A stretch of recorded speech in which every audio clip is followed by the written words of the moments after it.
Hi, everyone. Welcome to Lip Service, a podcast of our coming out stories. I am here with the latest episode of Lip Service, and our guest today is Casey Dalbor. Casey is coming to us from Santa Fe, New Mexico.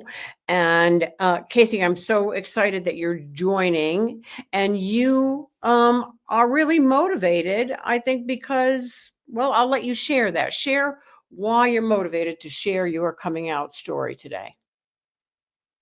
Thank you, Pam. Yeah, so under the current conditions we find ourselves in, I just find it so important to have a voice. This current administration has gone out of its way to systematically erase us, to silence us, to systematically say that we don't exist, that we're not here, that I don't want to get too down the rabbit hole, but basically take away our voice. Right. And in these times, I think it is most important to stand up and say, I'm here and this is my story. And I think by being accountable for who we are and how we love is in itself a protest. So that being said, my story. So let's travel back to the 90s, which I will say in my head is still like 10 years ago. So bear with me. Yeah. But so I graduated in 1998 from a Catholic high school. I grew up in South Louisiana, so south that if you drove an hour, you would be in the Gulf of Mexico, Wow. or the Gulf of America, if you prefer. Right. Though at that time, still the Gulf of Mexico, an hour, basically an hour and a half from New Orleans. I went to Catholic school my entire life with nuns. Needless to say, it was a very taxing situation for a clearly gay kid who had no idea what gay was, though everyone else seemed to know before me. But that is a completely different story.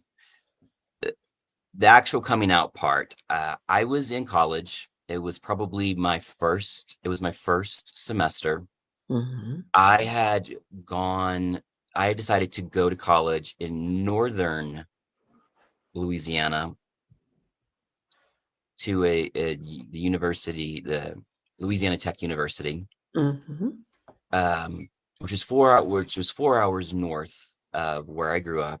And by the way, I grew up in a little town called Plaquemine, Louisiana, which was, I don't know, maybe 6, 10, 12,000 people, something like that. Very small. Everyone knew one another. My mother was a public school teacher. She taught everyone. My family was very well known. Everyone knew everyone. So it was like, oh, there's, my parents, and then like, they're really adorable gay kid. But also like, oh, there's that faggot. And you could use that word back then, and that was just something that happened. Also, for Matthew Shepard had just happened as well.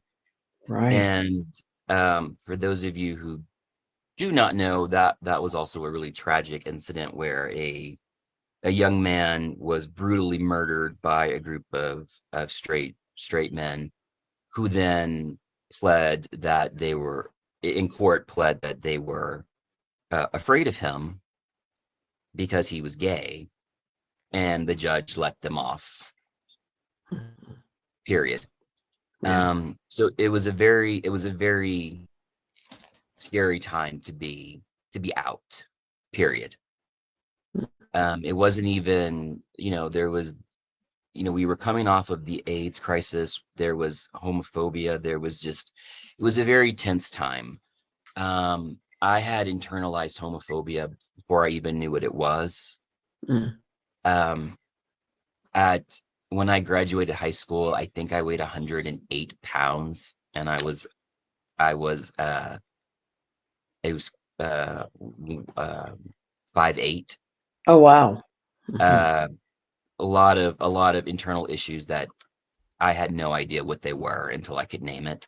Hmm. Um, so, and I migrate sometimes, so I apologize. But going back I went to college, got dropped off. The reason I picked the college is because it was the furthest away from my family, and truly, I just needed time to figure out what was going on with me, and Hmm. I needed a place where I just could be Casey and not so and so's son or so and so's grandson, or that's, you know, I could Right. just be me.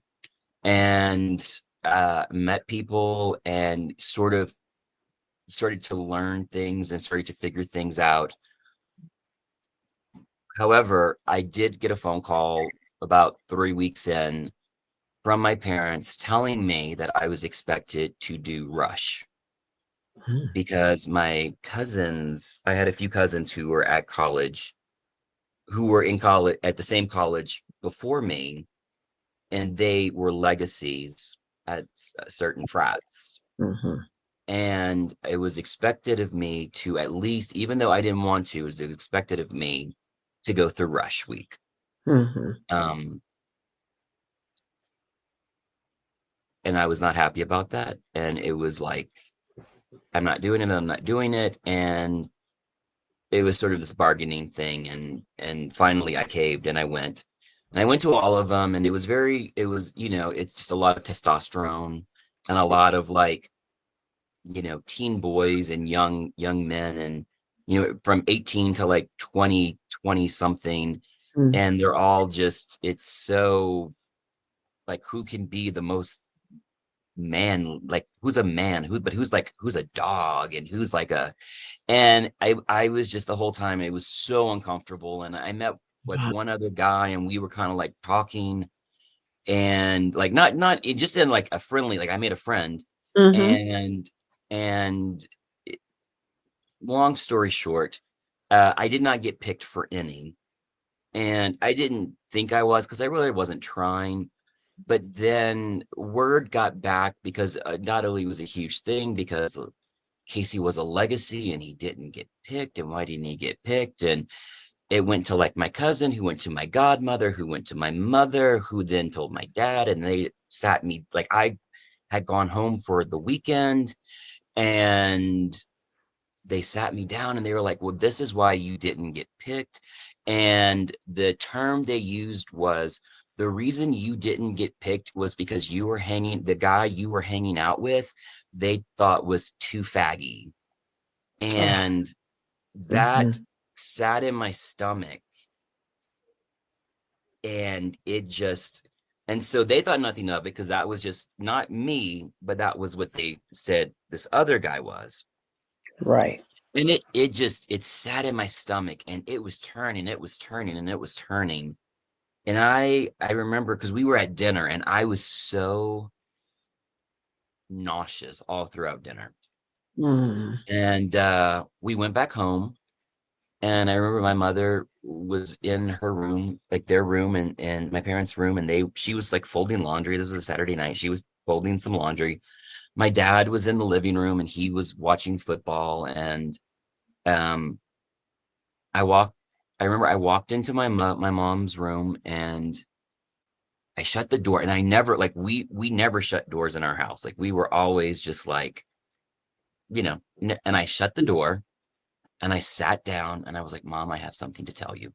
And she thought I was dying. She was like she Mm. got so, like, all the drip, like, because I held her hand, I have something I have to tell you. And I mean, she really, I think she thought I murdered someone. Like she Yeah. And then I said, you know, and I couldn't get, at first I was like, and then I said, I just was like, I'm gay. And she was like, what? And I was like, I'm gay. And I remember she just stared at me for a second and she was like, no. And I was like, no, no, I am gay. And then she just started weeping uncontrollably. Oh. And she was like, no, I don't think so. No, no, no. She started crying. She started crying. She started crying.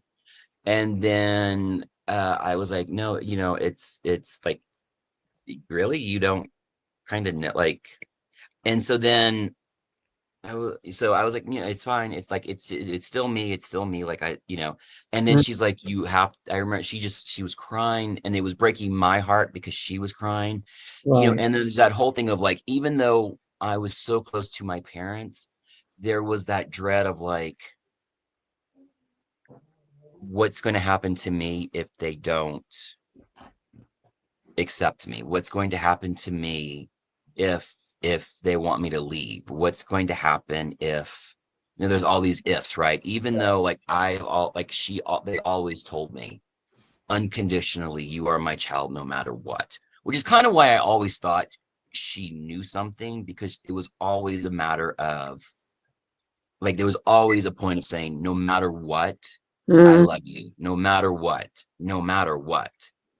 But she seemed genuinely shocked. And so she cried and cried and cried for like 5 minutes. And then she was like, you need to tell your dad right now. And I was like, oh, no, that's not the conversation we're having tonight. And I freaked out. And she was like, you're telling your dad, we're not keeping this a secret. We don't keep secrets. We're telling your dad. And then I started crying because I was like, no, no, because my dad was always this like very strong, silent type, mhm. and like the very traditional Southern gentleman. Everyone loved my dad. Everyone respected my dad, but my dad was very quiet. He was always very reserved. He was like always on like the traditional, like he was on the golf course. He was just that guy, right? Right. And I was like, like, I don't know, like, I was panicked because Mhm. I figured my mom and I were so close, and I knew my dad loved me, but my dad was not the vocally like, I love you, I love you, I love you, I love you, where my mom and I would say it like 6 times a day, like to the point where it was like not obscene, but like people were like, okay, we get it, like we got it, like we got it. It like we get it.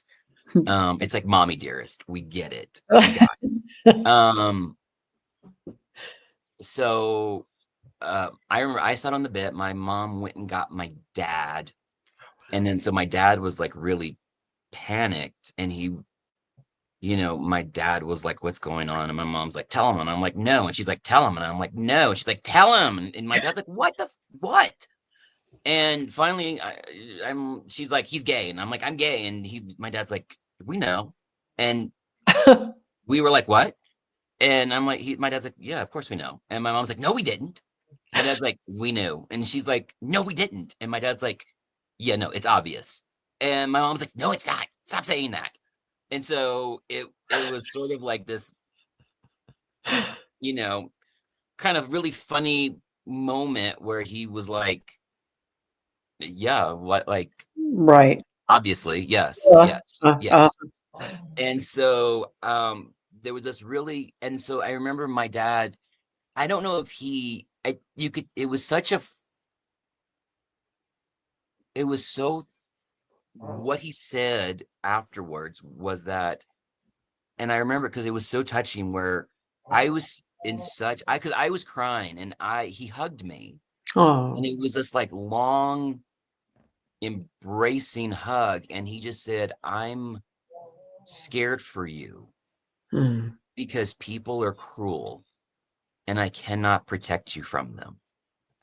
mm, And it was this poignant, I had never heard my dad say something so raw mhm. and so sincere probably since I was a child, and something so memorable. Right. And I remember my heart breaking because it was such a moment that it was seared into my memory of like thinking, one, I'm so blessed to be able to like no, this is like something out of a movie, right? This is not like this is something out of a movie. This is not other people thinking at the time people don't experience this. I was expecting such I don't and I part of me expected like it was gonna be something, but you know, you never know what it's going to be. Like in your head, you're like, it's gonna be fine, but also you're preparing for the worst. Right. And it was so much better. But then they were like, okay, but don't tell your sister. Don't tell your sister. Like, don't tell anybody. Like, don't tell anybody. Like, we're fine with it. We're fine with it, but don't tell anybody. Just sit Mm. on it and like you do you way up there, and we're Mm. gonna process it, and then we'll like they wanted to like manage it. Mm-hmm. And I was like, okay. And that was sort of but then it's like, it's crazy because then like a month later, I brought my boyfriend home and we slept in the same bed and everyone met him. And it was like, here he is. And then like he moved it. Like then we had an apartment together. Like 6 months later, we had an apartment together off campus. And I Mm-hmm. remember my grandmother bought us king size sheets for our bed without even like, she was like, oh yeah, you guys have a king, right? And we were like, um, Yeah. yeah. She's like, okay, that's what I thought. And I was like, oh. And my boyfriend at the time was from like Georgia, like deep Georgia. And he was just like, what in the and I was like, I don't know. We're deep south, but we're also Cajun. So maybe that like, I don't know. Like, I don't know. Yeah. But and they're like, and so it was like very much like I think it was one of those things where as a child, I think everyone knew, Mm-hmm. but I didn't, you know, I because as a child, you don't know. Like Right. you have no idea what that is. But they were always like, oh, he's got a little sugar in the tank. Like like that dog don't hunt. Like I think everyone kind of was like, oh, there's something there, but also, you know, maybe he'll grow out of it. Maybe he, you know, Right. some Right. boys just need that time. And then I think there was like a long time to like process that this is not just like something that got sprung on them. Mm-hmm. And that's like when I told my finally when I was like I told my sister, she's like, do you think she's like, Casey, I was at the door the entire time you guys were having that conversation in the house. Do you think I wasn't like the moment that door got shut, you don't think I was listening in at the door to That's the entire thing?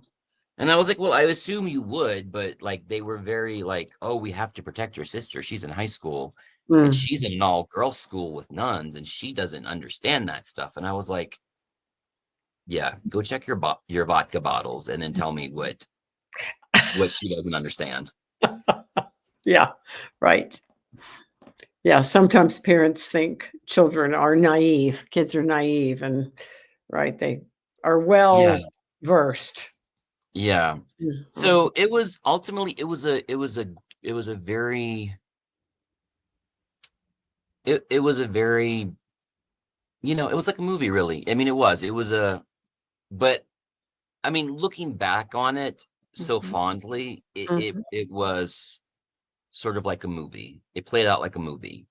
Yeah. But at the time, the tension, the drama, the I Mm. had such I had such a bout of just sickness in me. Yeah. Um, 'Cause you were so nervous and the apprehensive and correct. I had just I self-induced, like I had made myself so sick of the possibility. mhm. Now they weren't the first people I told, Okay. but that was the big one, right? That was the big one. The Right. first time I ever said it out loud was probably 6 months prior to that, to my best friend, and that's only because she pulled my hand behind my back and was like, "Say it, say it, say it, say it, say it." And I was crying and she was crying, and Oh, finally, like, I just said it because she bullied me into it, but like we both knew it needed to be said, and mm, I said it, and then we sat on the ground and we cried, and it oh, was this very cathartic moment where yeah, yeah, yeah. But something that it like sounds today you it's couldn't do. Today you could never do it, but it was the 90s, and so anything goes. right. But like it was this incredible, I said it out loud for the first time, and I remember like she let my like my hand was completely like behind my back, and she was like, "Just say it. You know you need to say it." Like, and I like, and then I screamed. I remember I said it, and we were silent, and then I said it again, and then I yelled it. Like like just was like a Yeah, scream because I couldn't. I was so like, it was almost like I just had to get it out, yeah. right? The first Mm, time was just like a confession. The second time was like it was very quiet, and the third time was just this roar of it had to come out, right. literally. Sounds And then powerful. it was like almost, I don't want to say an exorcism, but it just flew out of my mouth. And you and I will say it was like the proverbial, like, the release, Hmm. right? It Hmm. was like spewing this toxicity out, like uncorking the genie from the bottle, right? That all of that negativity, all of that self-hatred, all of that, I Hmm. can't say it out loud. I can't be me. I can't, I'm not allowed to be whatever, whomever, however. It just like right out of my mouth. And I remember feeling lightheaded. Like my entire body was light, like Hmm. lighter, feeling physically lighter, but feeling like lightheaded almost. Like I just euphoric in that moment, and not realizing, like, when you live with that kind of agony, Hmm. when it's self-induced, or even when it's from other people, but you live with it and you constantly carry it on your shoulders, you start to take it for granted, like it's just there. You just ignore it because it's part of you. At some point, it just sits there, Right. and you don't even realize it's there anymore. It's just there weighing you down. Hmm.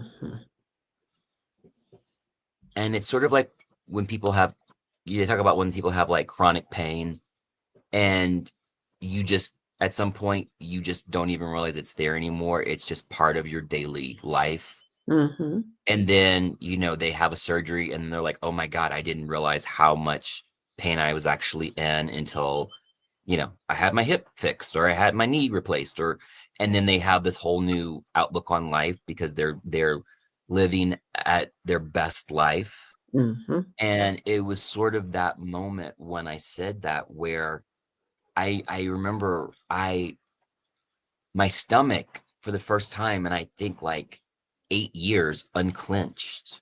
Wow. Like my asshole unclenched for the first time. Like I think I unpuckered for the first time in like 4 years. It Right. was this, just my entire body released. Hmm. And I had no idea that I had been clenching so hard, and trying to hold myself together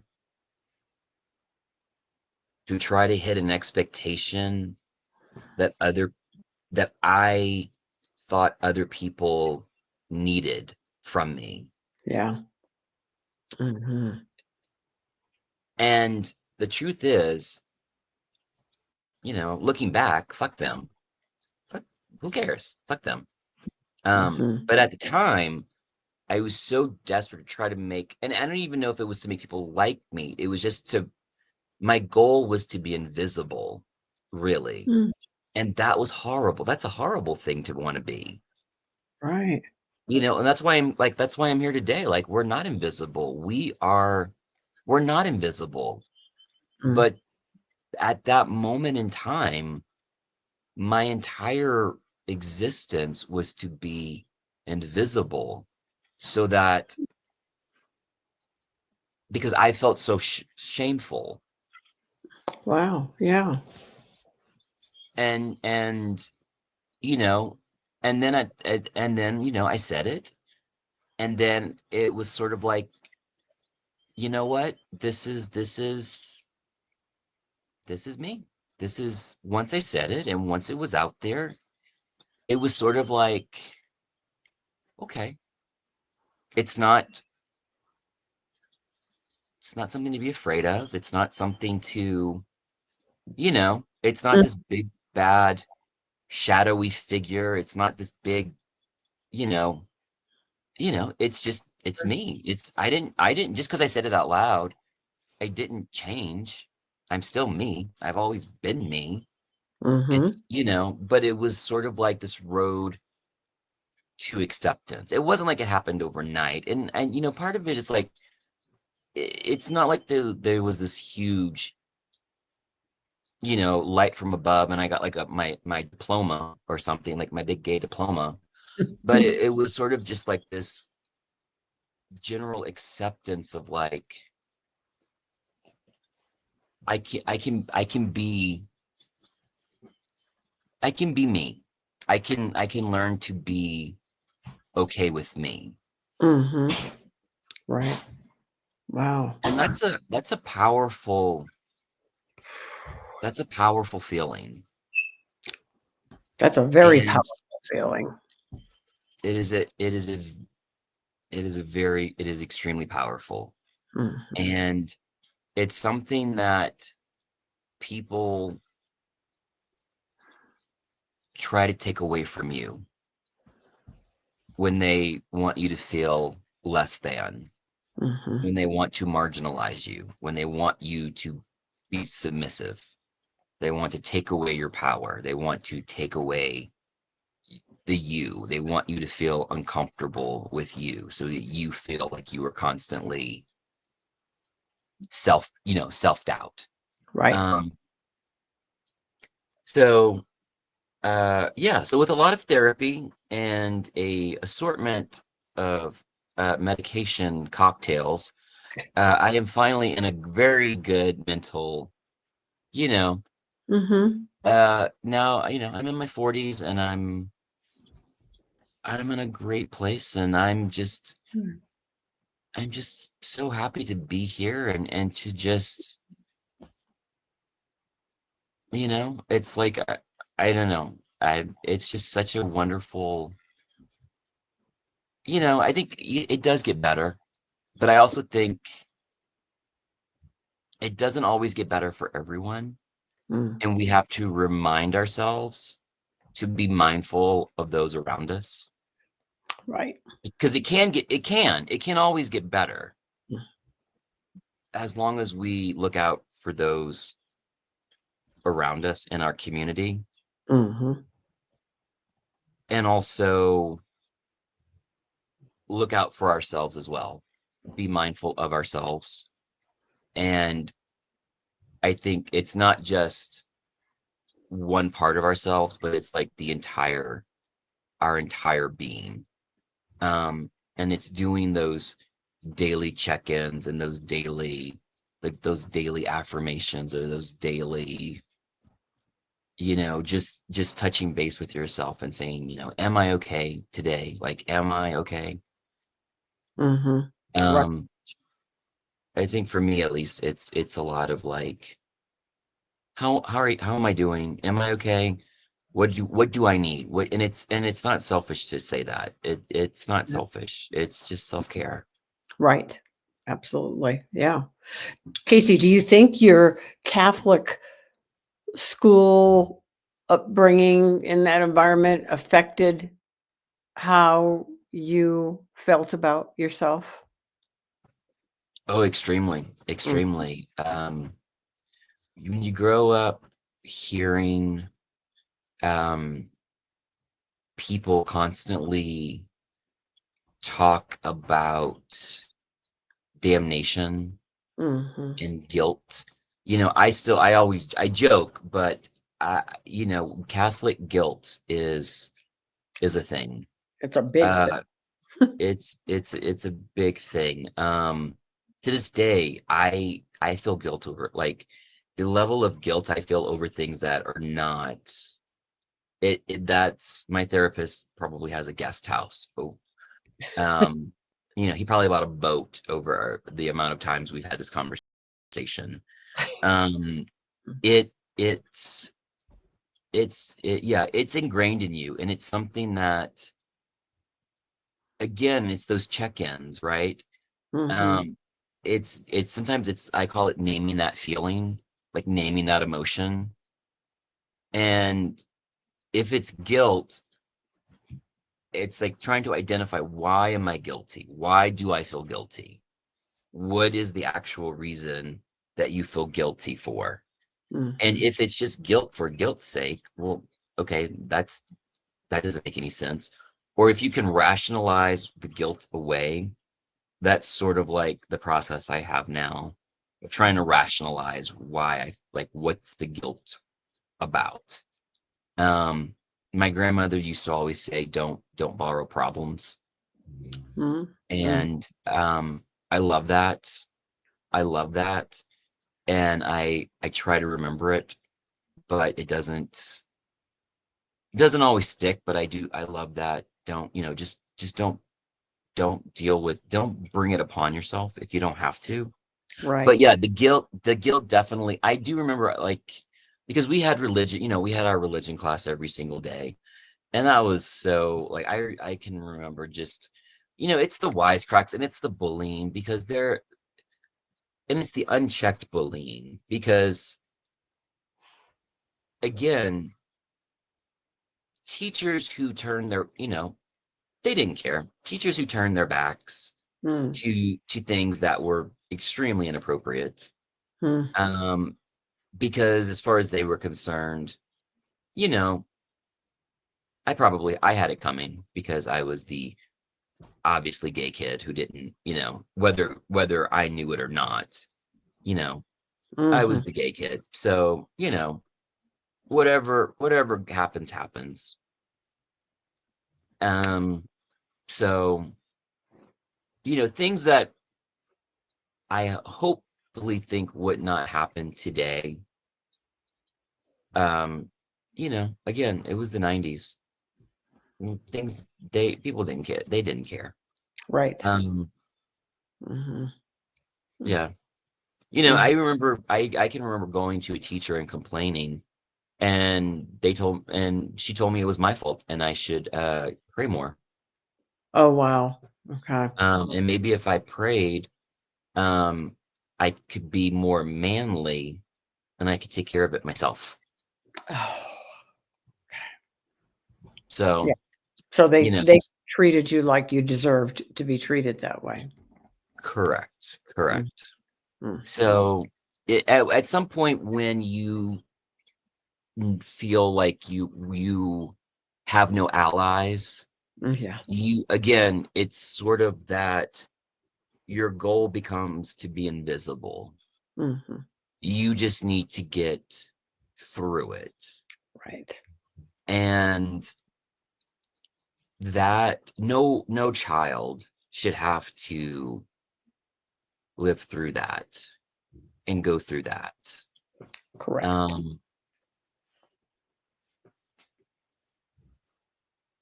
yeah, that Mhm, unfortunately that's the case. No child should really have to spend their years And I remember at one point I developed a tic. My nerves were so bad, I had developed a tic. Wow. And I developed a stutter, Hmm. and I actually had complete, uh, from nerves, I had complete lockjaw at one point. Like Wow. these were all things, related to school, Hmm. um, and stress. And that's when, but again, it's school. It's Right. the best, because it's the best that the education system had to offer. Hmm. So, and of course, teachers are like, "Oh no, we're monitoring, we're watching. It's not." And the phrase drama queen came up so often Hmm. that, oh, well, he's really exaggerating. He's exaggerating. That's not really. So, Yeah. you know, School can be a very harsh, can create a very harsh environment for kids, I think. yes, Yeah. Yeah. Um, and I'm sorry that you went through that, but we all go through things and we figure out a way to navigate and get through it somehow, right? And then here you are. I am here. Here you are today. Yeah, living your best life. Absolutely. Yeah, Absolutely. yeah. Wow, that must have been tough, but it And sounds like when you told your parents, it sounded more like a joyous thing. it was, I was elated to get it out and just have Mhm, it out in the world. mhm. Um, you know, although it was sort of like I dropped it and then I left, and then they had to deal with their stuff. But I was like, okay, well, I'm good. Bye. My mom was just like, "Oh, let's talk." And I'm like, no, I'm good. Like I'm good. Because Yeah, that's sort of like all my system could take. And I was sort of like, no, you guys, you talk. I'm good. I say what I had to say, right. you know. That was probably Um, necessary for your own personal mental health too at the time because you had been keeping it so bottled up for so long. Then once you let it go, you were like, okay, it's out. I'm done. I'm going to move on now. It's up to you to figure out how to deal with your end. yeah, it very much so. I sort of just like I dropped it. I said what I said, and then my dad said that lovely thing. My mom, you know, she was still like, well, maybe it's a phase, man. And I was like, I don't want to. Yes, you can have that. That's sure, Mhm. mom. Whatever you say. My dad's like, it's not a phase. It's not a phase. You do you. It's fine. You do you. Um, Mhm. and but I was not there for the conversation. At that point, it's like again, my system was just like, it's out there. It's in the world. I said my thing, and I'm gonna take a nap now because I'm exhausted. Yeah. It's out there. I'm tired. Yeah. I'll see you guys in the morning. Yeah. Um, and then I woke up the next morning and it was sort of like, wait, did I do that? Did that was that a thing? Um, and it was great. But then also like you have that morning after of like, should I do something different now? Like, is it different? Like what's the I What don't know, I didn't pack a rainbow flag. Should I like twirl into the kitchen or something? Like Well, you what's did the bring a pro boyfriend home a month later, so there yeah, is like what's the protocol now? Now that I've done this, what's the I didn't have a playlist back then to like play every time I entered the room. right. So many don't. So many still don't, right? Yeah, Yeah. Yeah. I should have planned ahead. Yeah. Eh, I should have choreographed something. It's okay. You did you, and it sounded like it worked out just the way it needed to. I'm so glad that you're sharing this because um, to the point you made at the very beginning, it's important now it's always been important, but right now when our community is being marginalized, when our government's trying to marginalize our community, it's now more important than ever to have stories like yours heard. I think it's absolutely so important. I couldn't agree more. I think, and it's not just my story, it's all of our stories. Mhm. I think, the thing that we have is our uniqueness, our voice, we all have stories. And Mm, as our stories grow, or as our community grows, our stories grow. And, this is a great outlet to just share them and to right. let people who may feel like there is no hope or feels like I can't do this, or I'm struggling, that one little, you know queer kid who just says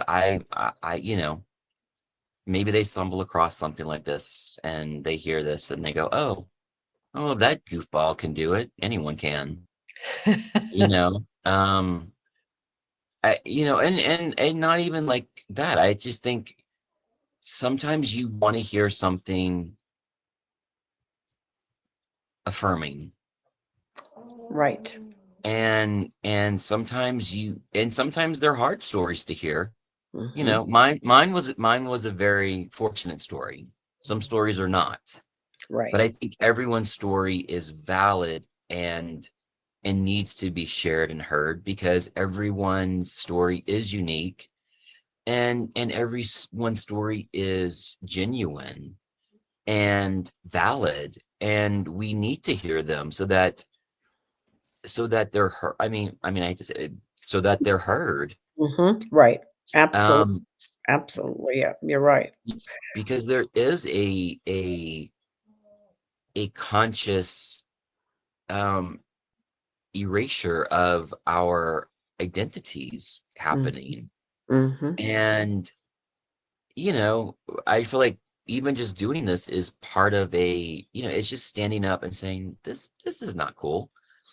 This Right. is just this in itself is protest. Mhm. This Ab is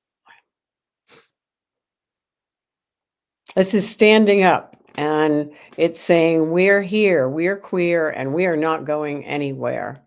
And we hope that you keep bringing you hope we hope that you keep listening to these stories and share these stories with your friends and your family, because these stories are so important, and we are going to continue to record them for our history and to support those that might still be struggling, to know that they're not alone, that we're here for them.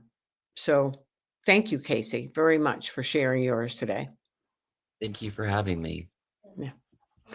And if you know someone out there that might be struggling to understand their identity, direct them to our website, lipservice.media. If they're looking for community, if you're looking for community, go to our website, lipservice.media, and we will help you any way that we can. So thank you so much for supporting this podcast.